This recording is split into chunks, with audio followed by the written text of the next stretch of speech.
परमेश्वर कितना बड़ा है? यह प्रश्न कि ईश्वर कितना बड़ा है, दो अलग अलग बातों में सामने आता है।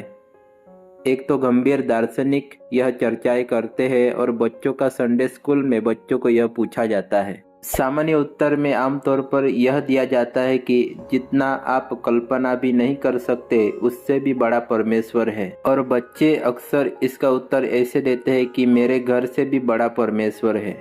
दार्शनिक शायद बच्चों के इस जवाब पर हंस सकते हैं, लेकिन दार्शनिक खुद परमेश्वर के बारे में इस तथ्य के बारे में कंफ्यूज रहते हैं। ईश्वर कितना बड़ा है, इस बात पर एक बच्चा भी दार्शनिक की बातों पर हंस सकता है। ईश्वर कितना बड़ा है, इस मुद्दे से निपटने में हमें सबसे पहले यह बताना चाहिए कि ईश्वर सामान से नहीं बना है, इसलिए उसका कोई आयाम नहीं है और स्थानिक विवरण उस पर लागू नहीं होते हैं। ईश्वर बिल्कुल भी किसी जीव से उत्पन्न नहीं हुआ है या फिर किसी वस्तु से नहीं बना है, बल्कि वह पहले से मौजूद है, शाश्वत है, अनंत है, जिसका कोई आरंभ और कोई अंत नहीं है।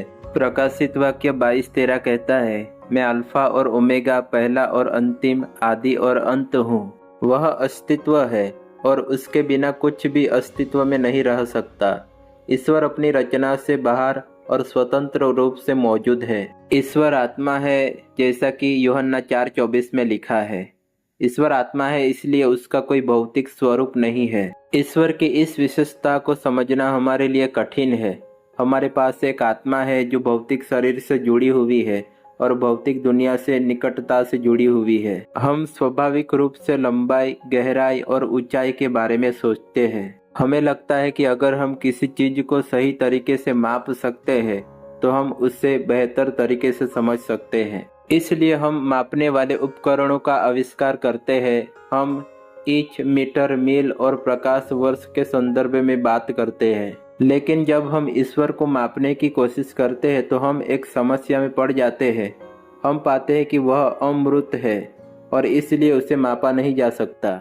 वह हर तरह से अनंत है। इससे भी बढ़कर ईश्वर पारलौकिक है। वह इतना अन्य है कि हम उसे कभी भी पूरी तरह से नहीं समझ सकते। साथ ही हम उसकी छवि में बने हैं और वह हमसे प्यार करता है, जैसा उत्पत्ति 1:27, यूहन्ना 3:16 में लिखा है।